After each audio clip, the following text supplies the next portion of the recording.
While we're discussing our email and Twitter use, let's talk about some cyber etiquette rules while we're here. Exercise the golden rule. Do unto others as you would have them do unto you. If you wouldn't speak to the person like that face to face, don't do it online. Remember, everything you post online is public. It doesn't matter whether or not you delete the message or text. If you've published it, it's traceable. When you post things online, you're creating a cyber fingerprint. Don't use all caps when you're emailing or posting something. All caps is a form of internet shouting. Speak kindly. Remember, it may look like a screen in front of you, but there's a person on the other end. Don't post things when you're angry. It's never a good idea to post something when you're emotional. Take some time to clear your head before you deal with the situation. This will help you refrain from saying something that you might regret later. Use different usernames and passwords. Don't use the same one all the time. Many teens use the same username and password for all of their sites, and this is not a good idea. If someone figures out your security information, they'll have access to everything. It's best to set up different usernames and passwords for maximum protection. Don't make up silly email addresses. You're going to use this email address for college applications, job applications, resumes, scholarship opportunities. Look at your email address. Does it set a good impression? If not, it might be time for a new one. Don't post pictures of yourself or others unless you mind them being shared with everyone. Be very selective of what you upload on the computer. Always have your parents review it before you post it. If your parents don't approve, you shouldn't be putting it on the internet. If it's a friend's photo, ask yourself if their parents would want that photo posted. If the answer is no, you shouldn't publish it. We have heard it all before. Don't talk to strangers. Don't go into chat rooms and reveal confidential things about yourself.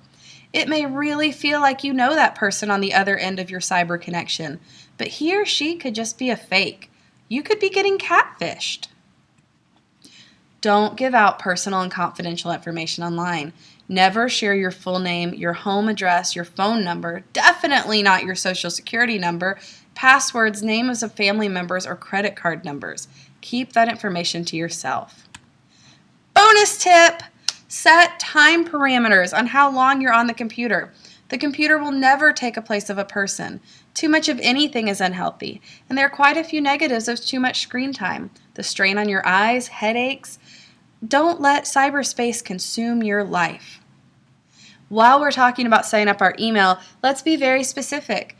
Be informal but not sloppy.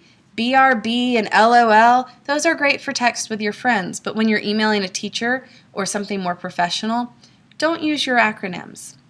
Use BCC, blind copy, to copy people that need to know information, or to hide a bunch of email addresses on a large distribution list. CC is for people who need to be a part of the conversation or know about the conversation. Don't use email as an excuse to avoid personal contact. Telling someone something kind of harsh via email and then putting a smiley face at the end isn't going to go over well. Make sure that you're talking to people one-on-one about important things, like your teachers about your grades. Remember that email isn't private. Don't put anything in an email that you wouldn't write on a postcard.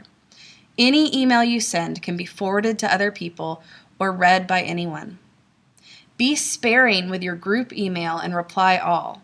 Make sure before you hit reply all that everyone in the conversation needs to hear your addition to it. Me too, over 6 or 7 different people's email, gets kind of annoying. Don't send chain letters or virus warnings or junk mail. Make sure you check those things out before you send anything on. And remember, your tone can't be heard in email. Have you ever tried to say something kind of sarcastic and your friend didn't take it well? They thought that you were being rude? It just doesn't come across in email. And again, that smiley face doesn't fix everything. Thanks, guys. Be safe and be courteous as you use your email and your Twitter.